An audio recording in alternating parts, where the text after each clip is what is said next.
बहुत बहुत स्वागत है साथियों। एक बार फिर से आप सभी का smart study online digital platform में मैं आपके सामने आशीष आर्य। आप जानते हैं कि स्टूडेंट, हम जो बात कर रहे हैं वो सेल बायो को लेकर कर रहे हैं और सेल बायो से लगभग लगभग सभी एग्जाम में क्वेश्चन देखने को मिलते हैं। 1 से 2 क्वेश्चन आते हैं। समझ में आया?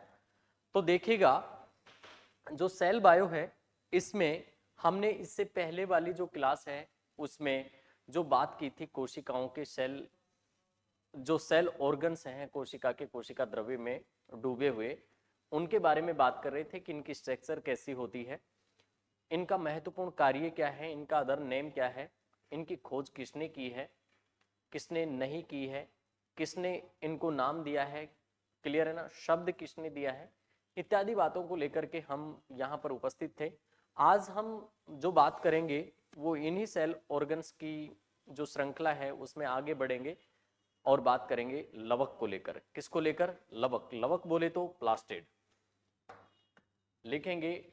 लवक, लवक को कहते हैं प्लास्टिड। लवक को क्या कहोगे आप? प्लास्टिड कहोगे।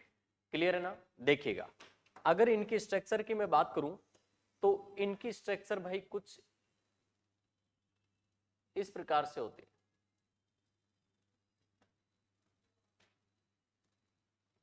इनकी स्ट्रक्चर है ना कुछ इस प्रकार से होती है, ये लवक। तो याद रखिएगा, इसकी खोज जो की है, इसकी खोज जो की है, खोज की है सिम्पर ने।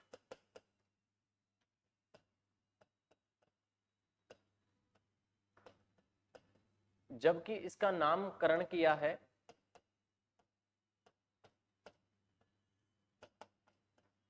एच.एस. हैकल ने।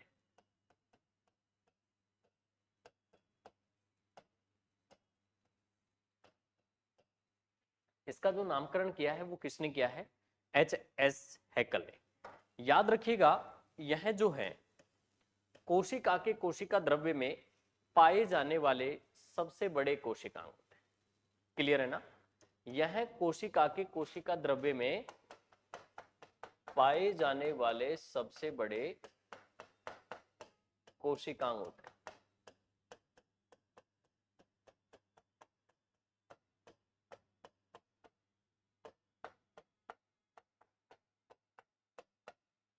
क्लियर है ना? आप कह सकते हैं यह कोशिका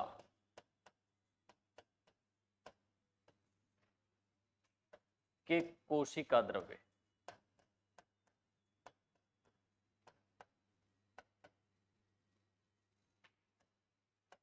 या साइटोप्लाज्म में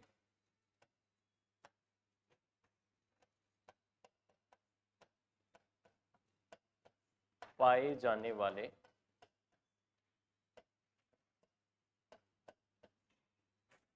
कोशिका के कोशिका द्रव्य में पाए जाने वाले सबसे बड़े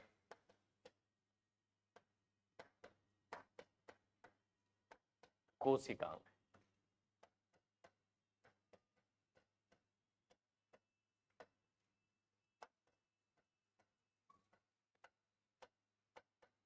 याद रखिएगा, लवक जो होते हैं 3 प्रकार के होते हैं, या लवक को मुख्य रूप से 3 भागों में बांटा गया है।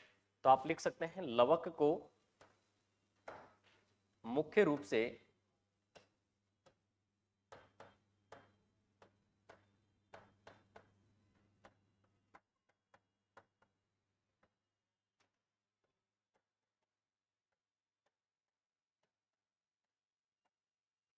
3 भागों में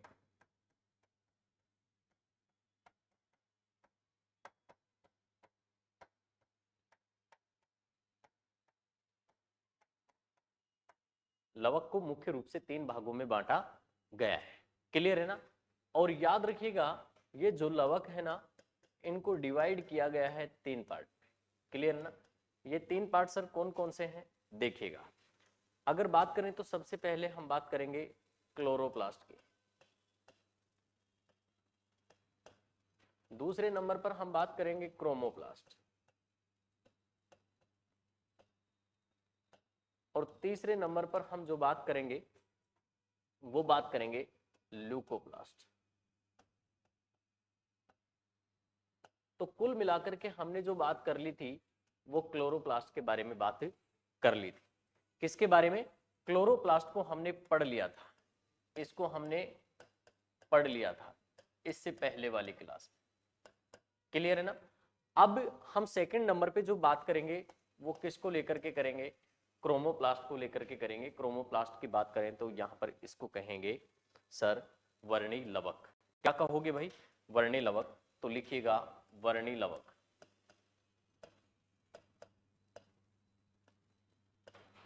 वर्णी लवक या आप कहेंगे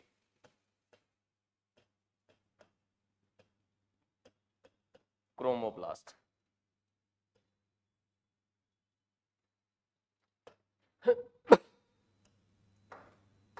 क्रोमोप्लास्ट या वर्णी लवक। देखिएगा एक इंपॉर्टेंट बात यह है कि ये जो वर्णी लवक है ये हरे रंग के लिए उत्तरदायी नहीं होंगे, ये हरे रंग को छोड़कर अन्य किसी भी रंग के हो सकते हैं। किसको? हरे रंग को छोड़ेंगे और हरे रंग को छोड़ करके यह किसी भी रंग के हो जाएंगे। क्लियर है ना? तो आप यहां पर एक बात लिख सकते हैं, यह हरे रंग को छोड़कर अन्य किसी भी रंगों के लिए उत्तरदायी होते हैं। तो आप लिख सकते हैं यह हरे रंग को छोड़कर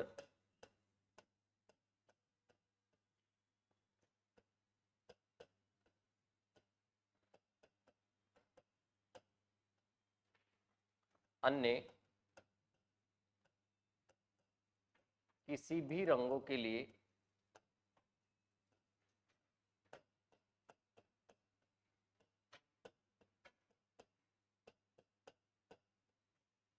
अन्य किसी भी रंगों के लिए उत्तरदायी होते हैं। यह हरे रंग को छोड़ करके अन्य किसी भी रंग के लिए उत्तरदायी होते हैं। क्लियर है ना? आशा करता हूं विद्यार्थी आपको ये सभी बातें समझ में आ रही है। जैसे कि यहां पर मैं एक उदाहरण लेता हूं टोमेटो का। टोमेटो, क्लियर है ना? ये टोमेटो जो है पहले सर कैसा है? ग्रीन कलर का है। कैसा है भाई? सर ग्रीन कलर का है।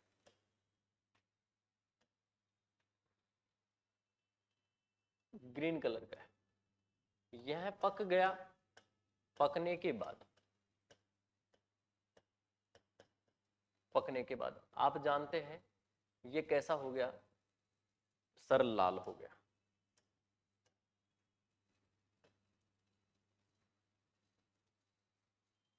पकने के बाद यह कैसा हो गया? लाल हो गया। तो हरे रंग को छोड़ करके अन्य रंगों के लिए उत्तरदायी है कौन? वर्णी लवक। तो हम कह सकते हैं एग्जाम्पल के माध्यम से यहां पर जो अपने से एग्जाम में पूछे जाते हैं, जैसे कि सेव का लाल रंग पूछ लिया जाता है कि कौन से वर्णक की उपस्थिति के कारण होता है। क्लियर है ना? सेव का लाल रंग। फिर आपसे पूछ लिया जाता है पपीते का पीला रंग, टमाटर का लाल रंग, गाजर का लाल रंग, हल्दी का पीला रंग किस वर्ण की उपस्थिति के कारण होता है? तो आप लिख सकते हैं सबसे पहले सेब का लाल रंग, red colour of Apple.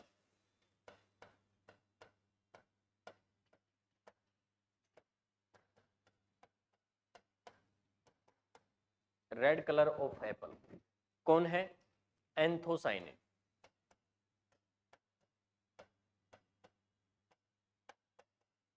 Anthocyanin pigment.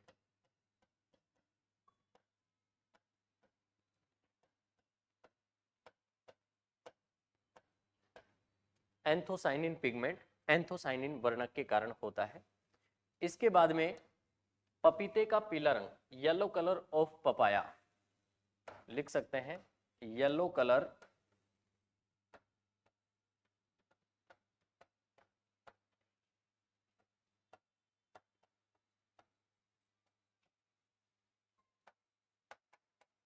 Yellow colour of papaya. यहां पर याद रखेंगे कैरिका जैंथी।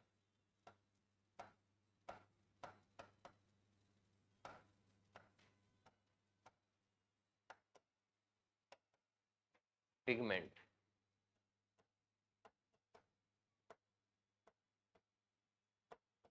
पिगमेंट के कारण। क्लियर है ना? इसके बाद में अपने को याद रखना है, वो कहेगा टमाटर का लाल रंग। जूनियर अकाउंटेंट एग्जाम में आया ये क्वेश्चन। क्लियर है ना? टमाटर का लाल रंग, रेड कलर ऑफ टोमेटो आप कह सकते हैं।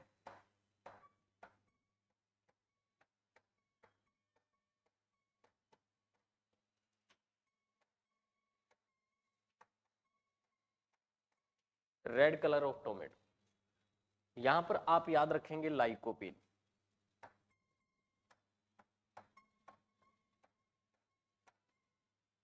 Lycopene pigment,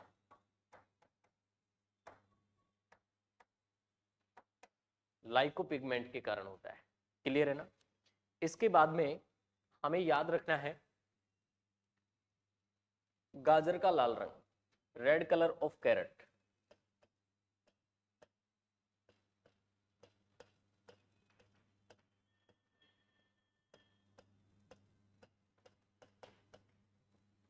red colour of carrot. Clear है ना? गाजर का जो लाल रंग होता है सर, गाजर का लाल रंग होता है कैरोटीन के कारण।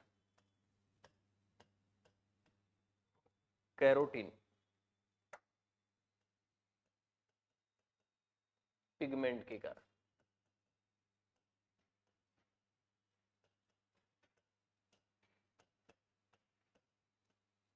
कैरोटीन पिगमेंट के कारण होता है।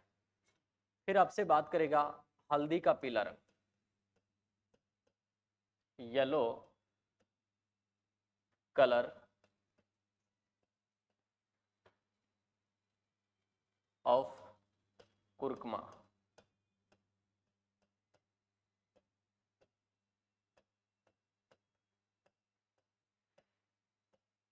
इसे आप कहेंगे कुर्कुमा।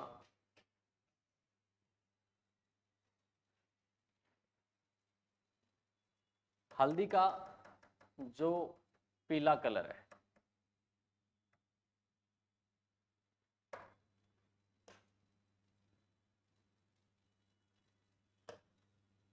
हल्दी का पीला रंग,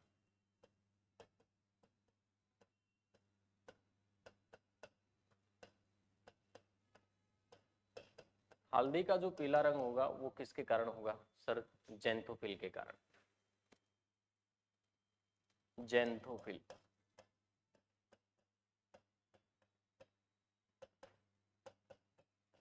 पिगमेंट के कारण।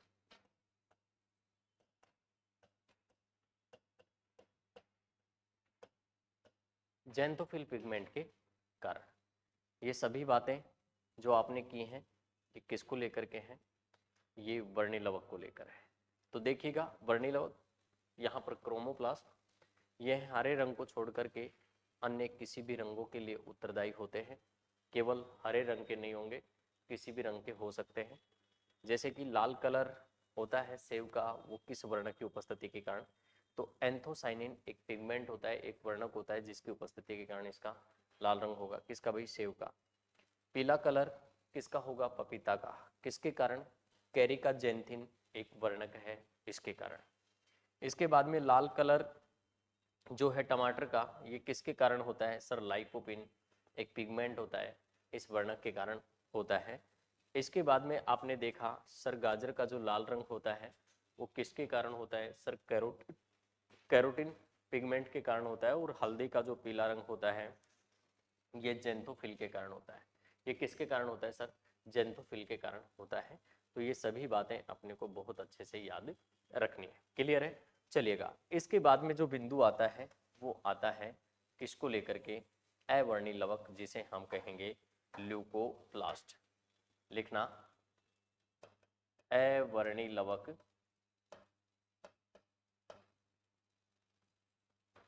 या आप कहेंगे ल्यूकोप्लास्ट।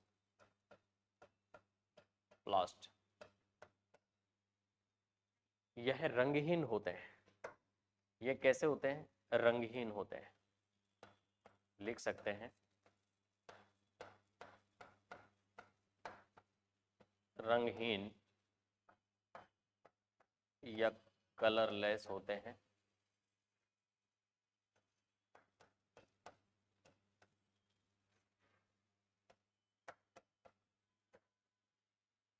यह नेक्स्ट लिखना,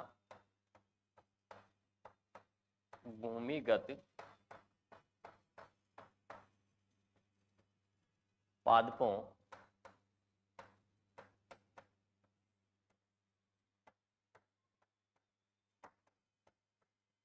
ये भूमिगत पादपों की जड़ों एवं जलीय पादपों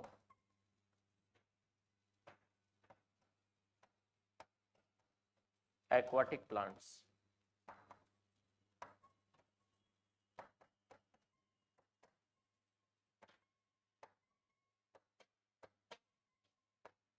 एक्वाटिक प्लांट्स की जड़ों में पाए जाते हैं। एक्वाटिक जो प्लांट्स होते हैं इनकी जड़ों में यह पाए जाते हैं। क्लियर है स्टूडेंट्स? ये सभी बातें अपने को याद रखना है। जैसे कि एग्जाम्पल के माध्यम से अगर मैं बात करूं तो जलकुंभी,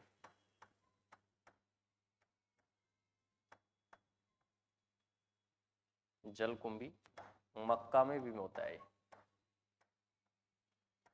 इनमें कौन से होते हैं सर? अवर्णी लवक पाए जाते हैं। क्लियर है ना? तो साथियों यहाँ पर हमने तीनों को, जिसमें क्लोरोप्लास्ट हरित लवक, क्रोमोप्लास्ट वर्णी लवक और ल्यूकोप्लास्ट अवर्णी लवक को बहुत अच्छे से पढ़ लिया है। इनमें से अगर एग्जाम में क्वेश्चन आता है तो आपको यह गलत नहीं करना है। क्लियर?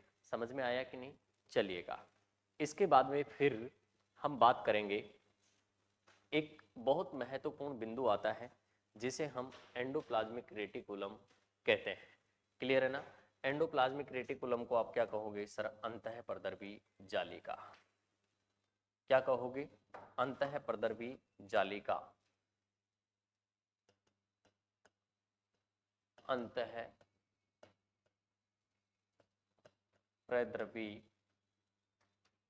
जालिका,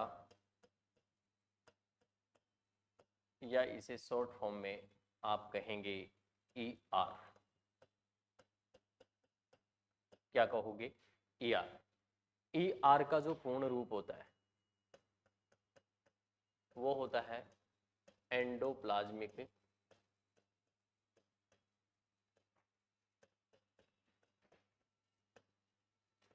रेटिकुलम। Endoplasmic reticulum.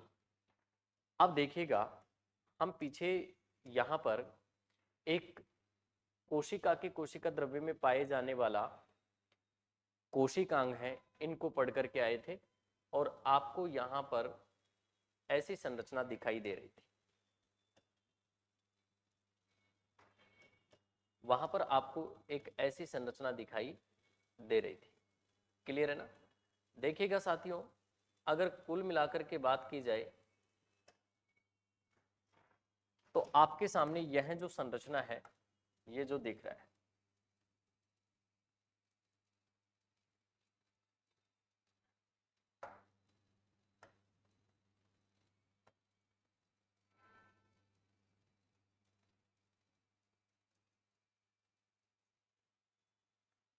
ये जो संरचना दिख रही है,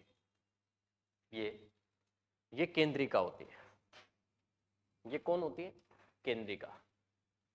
इसे आप कहेंगे न्यूक्लियोल्स।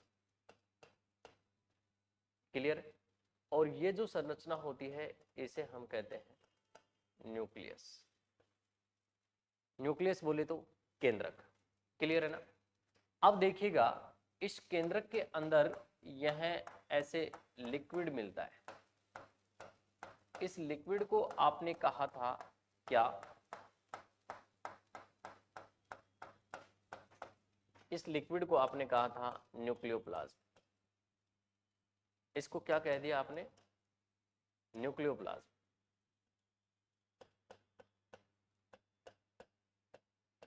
न्यूक्लियोप्लाज्म बोले तो केंद्रक द्रव्य।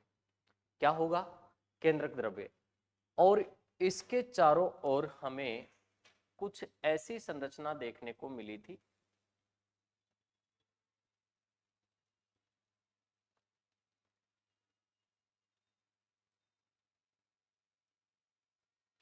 ये संरचना देखने को मिली थी कि नहीं। यहां पर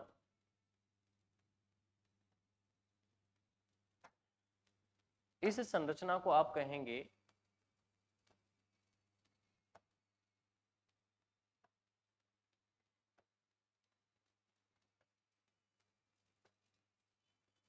एंडोप्लाज्मिक रेटिकुलम। इसको ही आप क्या कहोगे, ER कहोगे। वास्तविक रूप से अगर इस ER की संरचना को देखा जाए तो यह कुछ इस प्रकार की होती है।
इस प्रकार की संरचना होती है।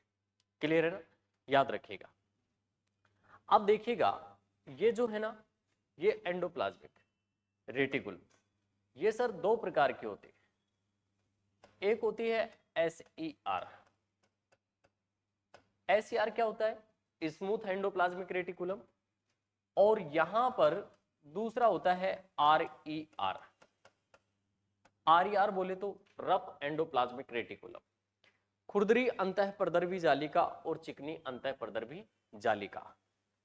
तो खुरदरी कौन सी है और यहां पर चिकनी अंतःप्रदर्भी जालिका कौन सी है। तो जहां पर अपने को ऐसी, जिस स्थान पर ऐसी संरचना देखने को मिल जाती है, जिस स्थान पर अपने को ऐसी संरचना देखने को मिल जाती है वो होती है RER। यानी ये जो भाग है ये कौन सा है, RER का है। RER बोले तो रफ एंडोप्लाज्मिक रेटिकुलम। क्लियर है ना। और ये वाला जो भाग है यहां पर किसी भी प्रकार का कोई भी राइबोसोम नहीं है, तो ये कौन सी है, स्मूथ एंडोप्लाज्मिक रेटिकुलम है। कौन सी,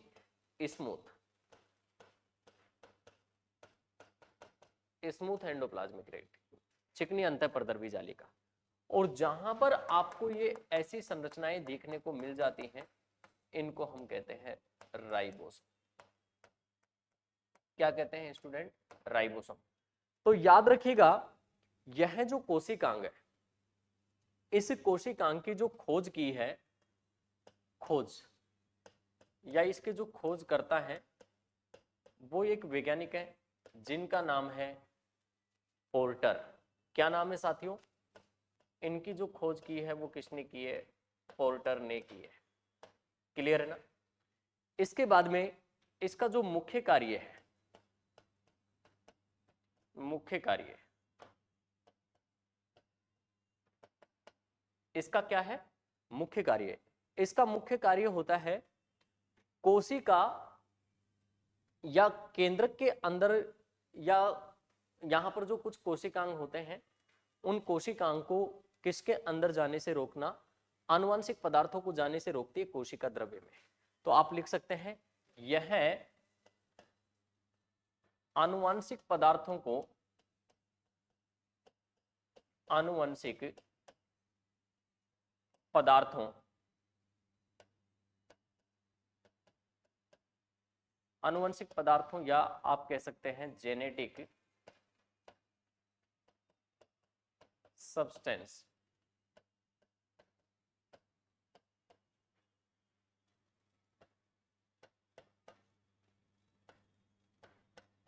कोशिका द्रव्य में या साइटोप्लाज्म में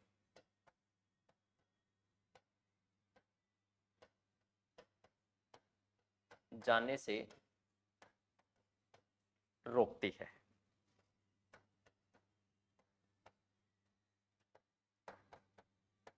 ये आनुवंशिक पदार्थों को कोशिका द्रव्य में जाने से रोकती है। कौन सा?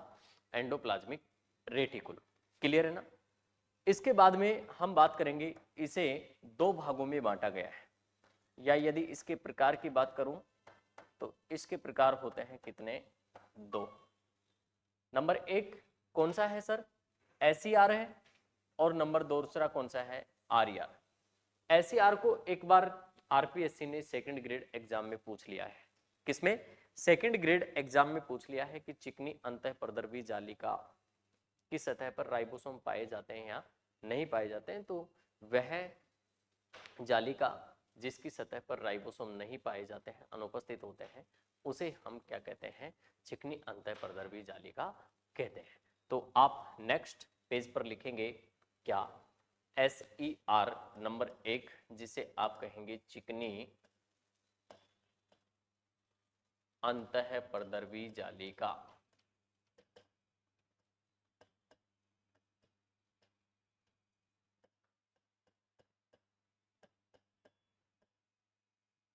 या आप कहेंगे SER स्मूथ एंडोप्लाज्मिक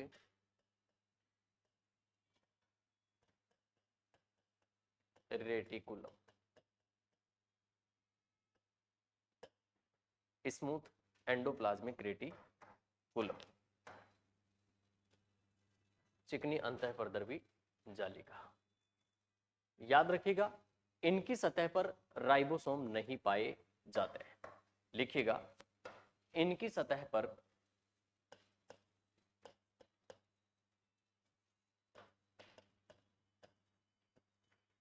इनकी सतह पर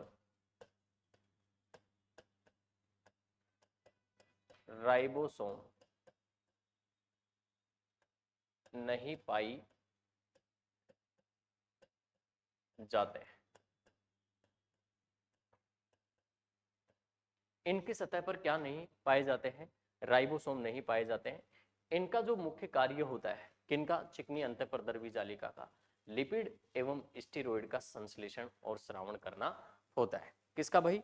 लिपिड और स्टेरॉयड का संश्लेषण एवं श्रावण करना इनका मुख्य कार्य होता है। क्लियर है ना? ये छोटी छोटी बातें हैं, अपने को याद रखनी है। तो आप लिख सकते हैं इनका मुख्य कार्य, इनका मुख्य कार्य लिपिड लिपिड एवं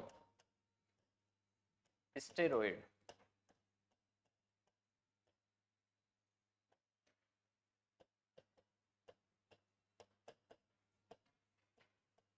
स्टेरॉयड का संश्लेषण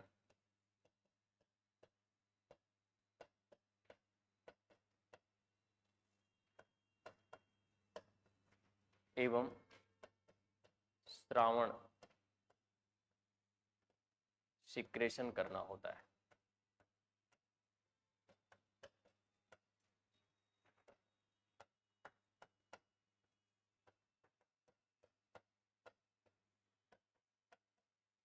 इनका मुख्य कार्य जो है वो लिपिड का संश्लेषण और क्या भाई, श्रावण करना होता है। ये मुख्य बात है, अपने को बहुत अच्छे से याद रखनी है। क्लियर है साथियों? अब देखिएगा इसके बाद में जो बात आती है वो किसकी आती है, ऐसे आर के बाद में बात आती है R E R. R E R क्या होता है सर? चिकनी अंतःपर्दर्वी जालिका तो पढ़ लिया, रफ एंडोप्लाज्मिक रेटिकुलम खुरदरी अंतःपर्दर्वी जालिका। क्लियर? तो नेक्स्ट बात हम करेंगे सेकंड नंबर पे, खुरदरी अंतःपर्दर्वी जालिका।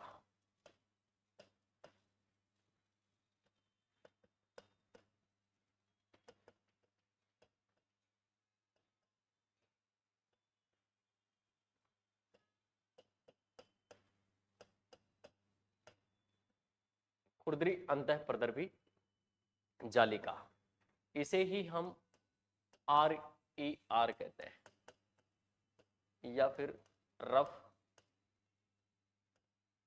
एंडोप्लाज्मिक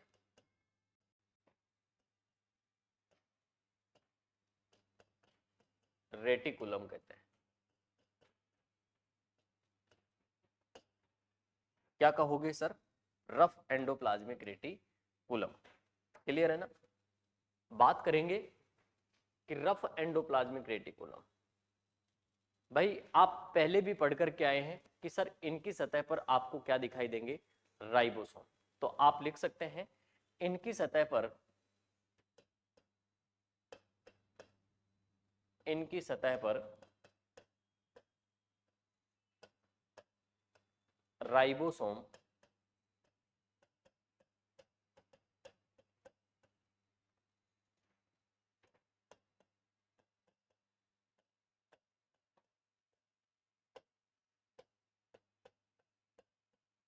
इनकी सतह पर राइबोसोम पाए जाते हैं।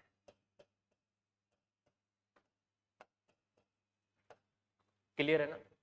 इनकी सतह पर राइबोसोम पाए जाते हैं। इनका जो मुख्य कार्य होता है वो प्रोटीन का संश्लेषण करना होता है, क्योंकि राइबोसोम जो है ना ये प्रोटीन संश्लेषण करने का कार्य करते हैं, इसीलिए राइबोसोम को हम प्रोटीन फैक्ट्री के नाम से भी जानते हैं। क्लियर है ना? तो आप लिख सकते हैं इनका मुख्य कार्य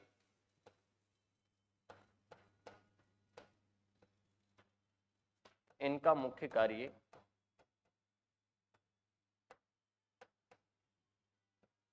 प्रोटीन संश्लेषण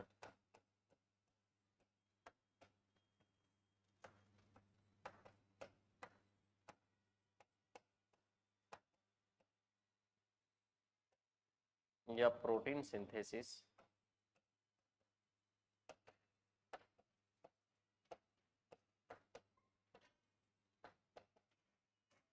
प्रोटीन सिंथेसिस करना होता है।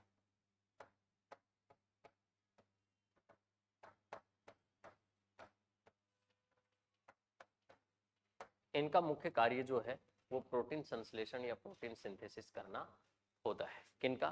खुरदरी अंतःपर्दर्वी जालिका का। अब बात आती है कि सर ये राइबोसोम जो है ना ये क्या है, राइबोसोम जो है ना ये क्या है, इसके बारे में भी आप हमें बताइएगा। तो अगले कोशिकांग का नाम लिखेंगे आप राइबोसोम, लिखना राइबोसोम।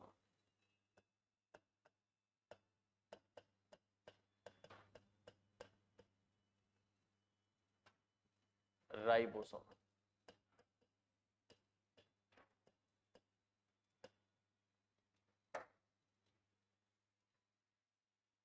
राइबोसोम के जो खोज करता है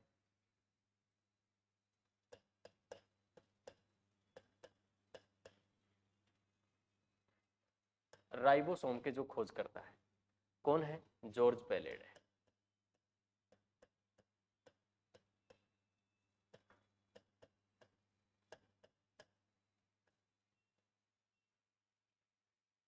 ध्यान रखिएगा यहां पर मेम्ब्रेनलेस, ये झिल्ली रहित कोशिकांग होता है।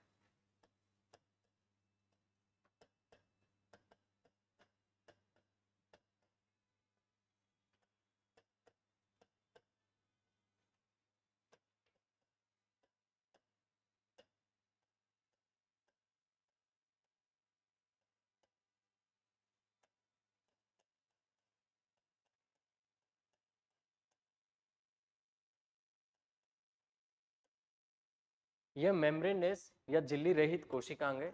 इसका जो मुख्य कार्य होता है प्रोटीन का संश्लेषण एवं श्रावण करना होता है। आप लिख सकते हैं इसका मुख्य कार्य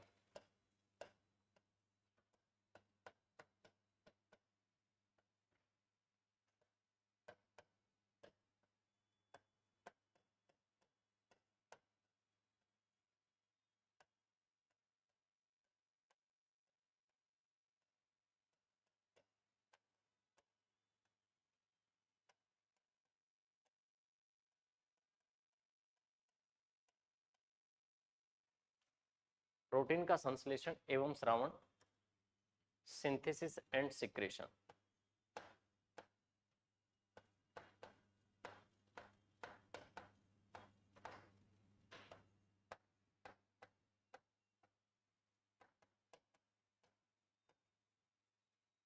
सिंथेसिस एवं सिक्रेशन करना होता है।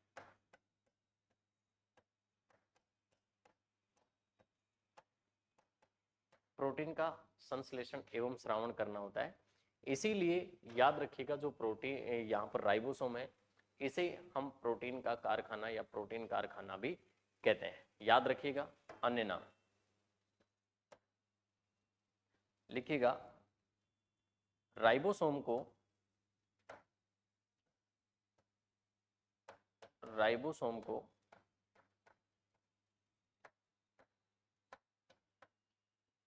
प्रोटीन फैक्ट्री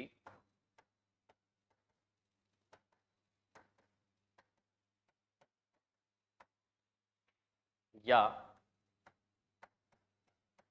प्रोटीन कारखाना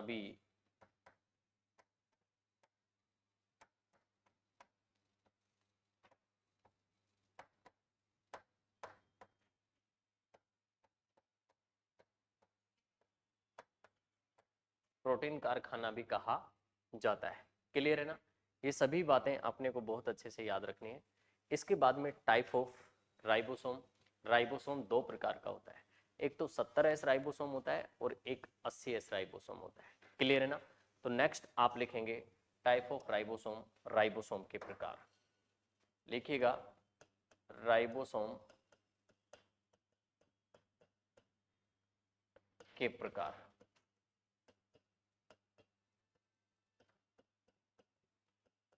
टाइप ऑफ राइबोसोम।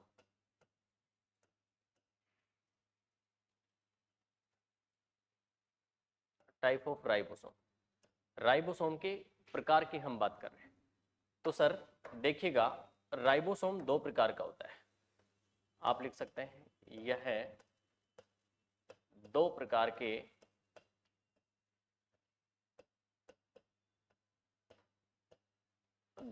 के होते हैं।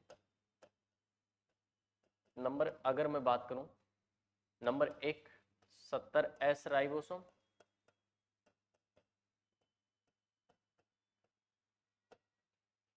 और एक होता है 80S राइबोसोम।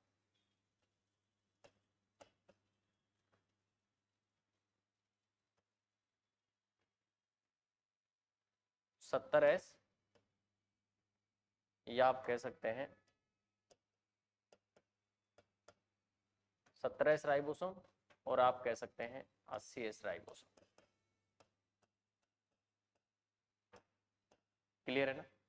देखिएगा ये 70S राइबोसोम जो होते हैं केवल और केवल प्रोकैरियोटिक कोशिका में पाए जाते हैं, जबकि यूकैरियोटिक जो कोशिका होती है इसमें 70S एवं 80S दोनों प्रकार के राइबोसोम पाए जाते हैं। तो 70S राइबोसोम जो है इसकी भाई सब यूनिट्स होती है। क्या होती है? सब यूनिट्स। इसी प्रकार से जो 80S राइबोसोम है इसकी भी सब यूनिट्स होती हैं। सब यूनिट्स यानी उप इकाइयां होती हैं। क्लियर है ना? कितनी उप इकाइयां हैं इसकी? सर दो उप इकाइयां हैं। कौन कौन सी हैं? और 80S की दो उप इकाइयां कौन कौन सी हैं इनके बारे में हम बात करते हैं। तो इधर भाई आपको 50S और 30S याद रखना है। क्लियर है ना? इधर आपको 60S और आपको 40S याद रखना है।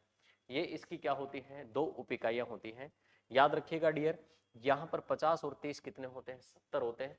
लेकिन जब ये इकाइयां आपस में जुड़ती हैं तो 10% भाग क्या हो जाता है, खर्च हो जाता है या फिर नष्ट हो जाता है। तो 70 और इधर कितना, 20%।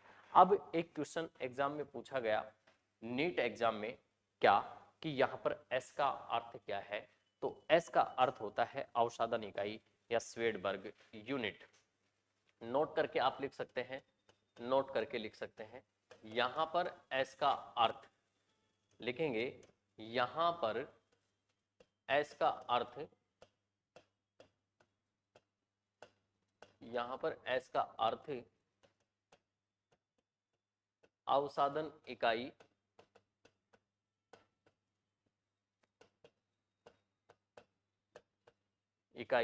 या स्वेडबर्ग यूनिट के जमाव से।